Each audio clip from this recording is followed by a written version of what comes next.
Five, four, three, two, one. I'm John Miglash for the Wisconsin, yes, it was only in the 60s this morning on my motorcycle, DMA, and the International Society for Strategic Marketing. We're going to talk about Wisconsin today a little bit. Anyway, let's get over here. I'm getting some hearts. I had a resolution today that I was going to talk about fewer articles and do a better job with each one, but I'm not. I'm going to just whack through them like I always do. Okay, so this guy decides he's a computer guy. He's not a hacker. Okay, this guy is just a regular computer guy, and he was trying to get a personalized license plate. I have Mig's Rig, which was my cub boat when I was a kid. But anyway, so he decided on null, and he was going to get void for his wife and have null and void in the driveway. But null is also a string that many programming languages use to signify empty or undefined. This is the kind of problems we have when we take your data and try to make sense of it. Probably doesn't have null. Probably sometimes it has a dash, and sometimes it has a quotation mark, just an extra random one. And sometimes it has a bunch of spaces and tabs, and it messes up the delimiters, and it's all a mess. But anyway, this guy had courage, so he thought it'd be funny to have a null plate, and the site actually let him do it. He thought it might let him get out of tickets, okay? But then he got a ticket because he had trouble renewing his sticker on his license plate and broke the website. So he got a ticket for $35, which then linked him to null, as you are null, man. And anytime a police officer or traffic parking, what do they used to call them? Meter maid. Probably it's sexist, but anyway, we used to call them that. They used to call them that. And by paying the $35 ticket, it connected him up, and then he started getting thousands and thousands and thousands, even when they were Hondas, Toyotas, Mercedes.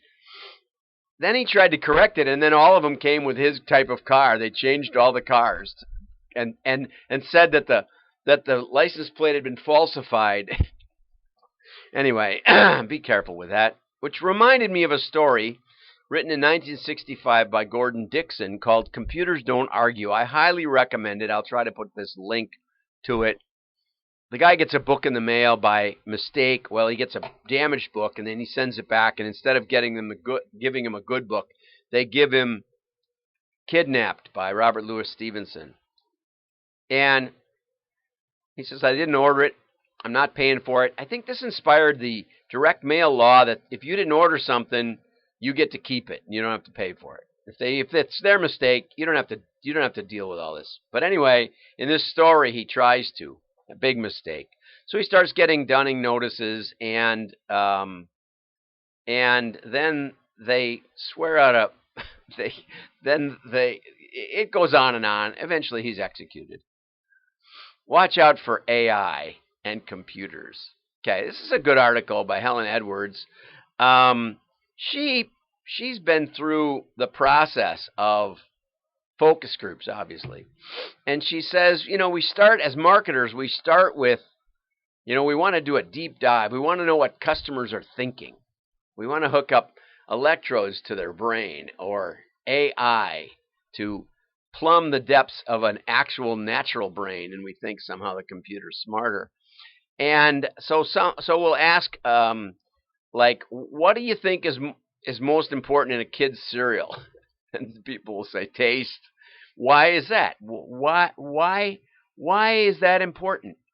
And the moms will say because the kid won't eat it if it tastes like sawdust, and my 8-year-old won't eat it unless he really loves it. So, why does that matter?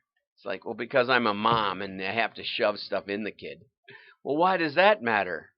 Because I want a stress-free life. And if you go long enough up this ladder, you'll eventually get to, I want a stress-free life, or I'm afraid of the future. One or the other.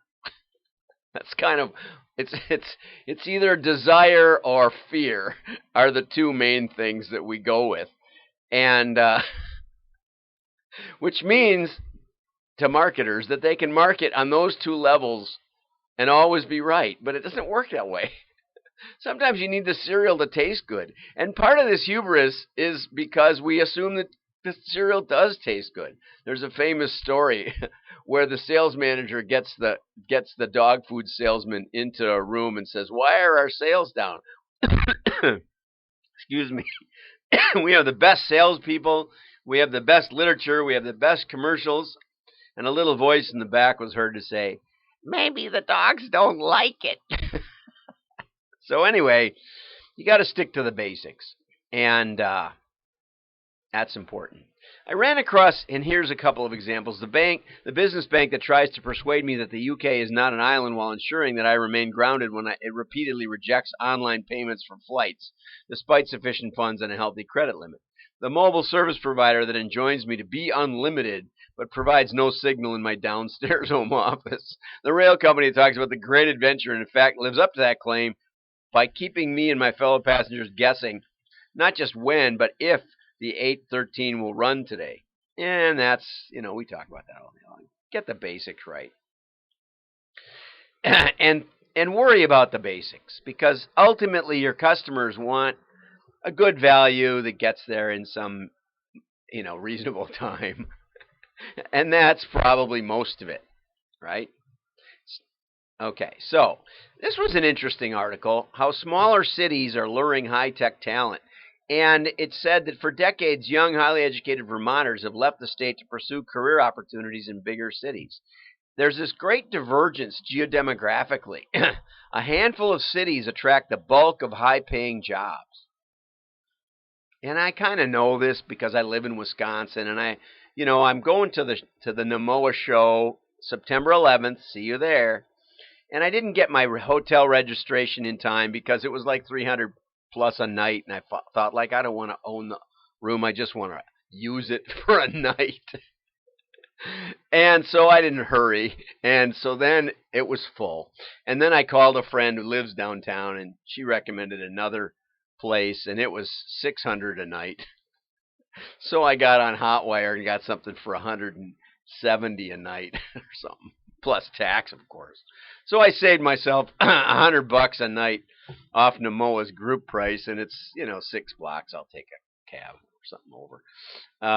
It won't be $100 anyway. So I know that there must be higher paying jobs if you live in downtown Chicago, because I don't think I would put up with that for very long. And so in Vermont, they're doing some new things to get people to stay there and to make it possible for job creation with remote workers. And I'm really excited about remote workers. I know people out in the country. And Bucky Dent? Something like that. Dent. No. Anyway,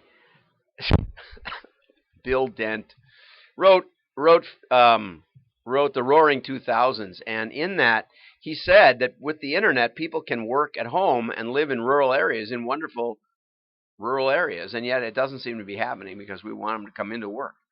I noticed here that Wisconsin is number 4. It's actually it's ahead of New Hampshire, but only by 1.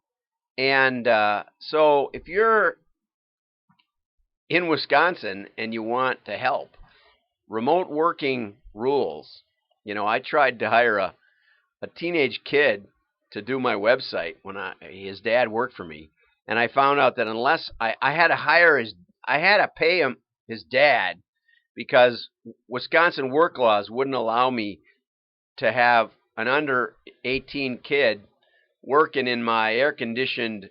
He had his own cubicle, free snacks, But he could be a field worker or a busboy, but he couldn't work for me. So there's some arcane laws that need fixing, not just about that kind of thing, but to help people in rural America find work remotely. Since we have the internet, you can do it. You can write copy. I do everything like this. Now, I wanted to get to this article because I wrote to Chuck and I said we're going to talk about it, and this is a great article, and it's a foundation of a case study that I did that I love to share with you. So we're gonna get to this on Monday, but I encourage you to connect up with Chuck. Chuck is a good thinker, marketing guy, and his article is available on LinkedIn. So connect with Chuck, check out his article. I'm John Miglash. I hope you're warm and comfortable. Like and share.